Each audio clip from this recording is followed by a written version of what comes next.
Ladies and gentlemen, drivers, gig workers, and everyone in between, welcome to This Week in Rideshare podcast.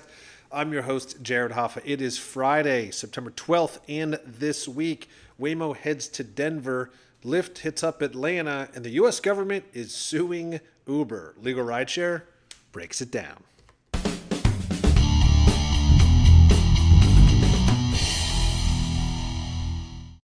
And from LegalRideshare, I'm joined by the co-founder and lead attorney, Bryant Greening. Bryant, happy Friday. Happy Friday, Jared. Great to be back for yet another episode. Yet another, and it feels like summer in Chicago. I'm lapping this up for right now. It's been cool, but now it's like a hot day today. It's pretty wild. I know. I've barely been outside today, but it looks gorgeous. I'm excited to start the weekend. And if it's as nice as you say it is, maybe I'll have a beverage in the backyard. I don't Yeah. know. Oh, that sounds amazing right now.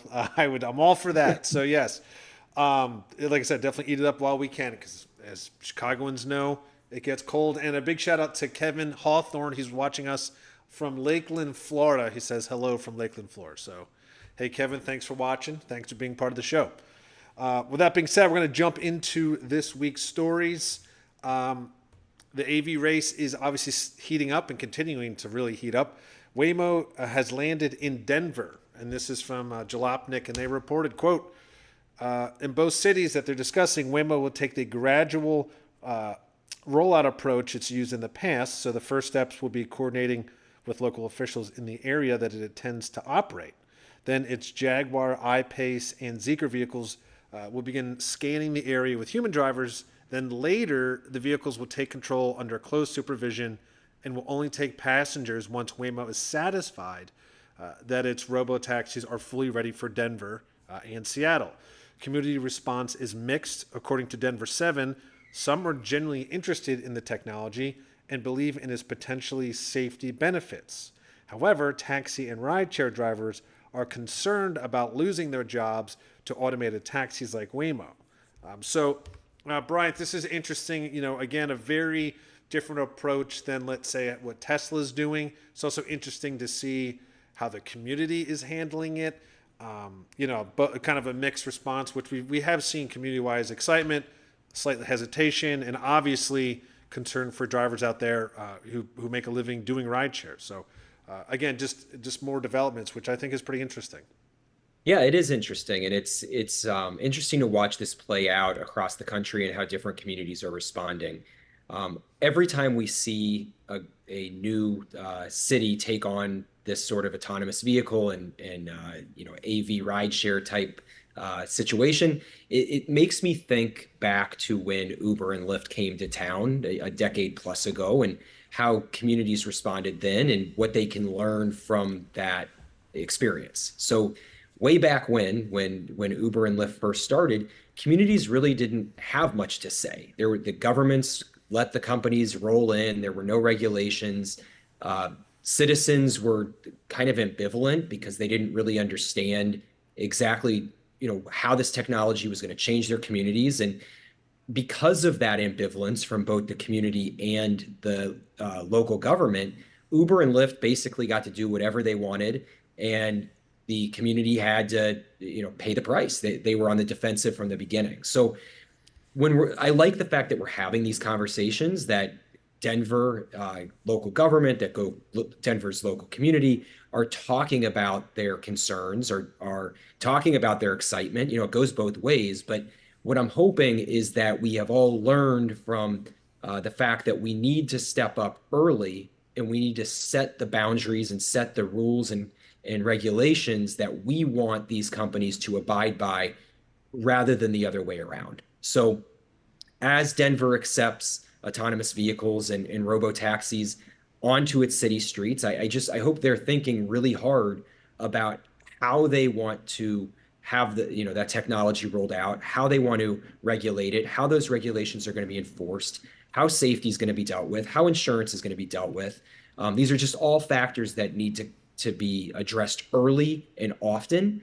I'm not really sure whether Denver is having that kind of in-depth dialogue, but hopefully these concerns that are getting raised early lead to action, so that there is regulation early on, rather than everybody's back on their heels a year or two from now when the genie's out of the bottle. Yeah, it does feel, I second what you say. It does feel a lot more, even though it seems very quick as far as the development, there seems to be a process this time.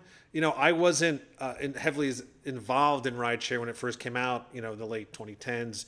I was a consumer, but it felt like it went from zero to all of a sudden there were cars that no one knew what they even did and what the safety was. And it was kind of crazy. It's sort of like that, fool me once, shame on you, fool me twice, shame on me sort of situation. And I think, as you pointed out, I think the cities now are much more ready to pounce on it and go, look, we're not just going to let another company disrupt transportation. We did that once, and look where it ended us. And I will say, in Waymo's defense, again, compared to some of the other AV startups, they are very methodical on their approach to cities. It's a multi-step process to get it from the fact of them even choosing a city, testing the city, having a driver in the car, then testing if they're are able to graduate from that to eventually a non-person supervising AV vehicle. So I give them a lot of credit for that because they are doing it arguably by the book. Now, as you pointed out, we don't know how much they're talking to authorities and the governments about it, but at least it feels like they're trying to really do this an efficient way and not a destructive way. Yeah, I would agree that they are taking steps, but I want the community to be deciding the rules. And you say they're playing by the book. Well, it's the book that they wrote. So Right. when there's opportunities to cut corners or when there's a real race for market share or a real race for profits, if it's their rule book that they're abiding by, it's going to be much easier for them to break those rules. I would like the cities to have established the rules, or even the state governments to establish those rules, so that when companies try to break them, there's actually teeth in the enforcement, and there's repercussions for a lack of following them. So adherence matters, and we don't want the billion-dollar companies who stand to profit a lot or lose a lot to be deciding which rules apply, when they apply, and whether they're going to be enforced. Yeah, exactly. And I think it's important to point out that, there's still things are heating up, but there still isn't that intense competition yet. A lot of these companies are sort of dabbling in the market. I think once it becomes really who's going to win, the rule book's being thrown out, and everyone's going to go for the jugular. I can't imagine it's not, because it's very competitive in a multi-billion-dollar industry. And like you said, when that happens, let's hope there's teeth. And it leads us to our second story, which again we'll cover briefly. But on the other side of this is Lyft's robotaxis now, and so they have just entered the Atlanta market. And Reuters covered the story, and they said, Lyft and the autonomous vehicle startup May Mobility, because they've partnered with them, will launch a pilot robotaxi service in Atlanta starting from Wednesday. So that was 2 days ago. Customers using the standard Lyft app will be able to hail the Toyota Sienna minivans that are retrofitted by May Mobility in and around Midtown Atlanta, with fares comparable to regular rides. Again, the companies will start with a small fleet with trained in-vehicle operators on board to answer questions and take control if needed. Now, they did say, Bryant, that they're starting with a dozen cars, but they are looking to pretty quickly get into the hundreds and thousands. And it's a different game. That's a totally different game then. It is. And everything we just talked about in the prior segment, I think, applies to what Lyft is doing. And I'm not going to repeat myself too much, but there needs to be rules, there needs to be regulations. And we've already seen Lyft, just like Uber, storm into communities and do things the way that they want to do them, without any sort of repercussion or without any sort of consideration as to what's best for the city, the workers, the community itself. With this story, it just switching gears a little bit. I'm reading this to see that Lyft is trying to catch up with Uber. Uber has been putting out autonomous vehicles for some time now with partnerships. This has been a major priority for Uber for a long time. And I think that once again, we're seeing Lyft try to play catch up and go through this process to try to put a product on the streets that we're seeing the community members want to use. So Lyft always seems to be a little bit behind, and right now we're seeing them trying to claw their way back into the market as they see rideshare generally moving towards AVs and robo taxis.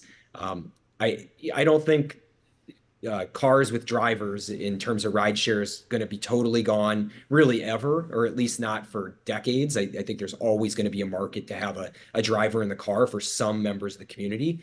But I also think that the younger users in the vast majority of the market share will move towards AVs sooner than later. So if Lyft is the only company out there who's just putting drivers on the road and doesn't have an autonomous arm, they're going to fall behind the market very quickly. So I think this is an effort to try to maintain the market share that it has and not fall too far behind. Yeah, exactly. It does feel like catch up, and yeah, we don't need to weigh on this too much. It's a lot of what you said before. Again, these are these pieces, as I said a few minutes ago. It's like, hey, Lyft is in Atlanta. Waymo's in Colorado, but what happens when they're all fighting the same city? I think that's when things are going to start getting really intense, when it becomes, okay, there's 3, 4 players. Someone has to win this market. And we're not Right. there yet because it's so new. And so everyone's sort of plucking cities. It almost feels like a command and conquer video game right now.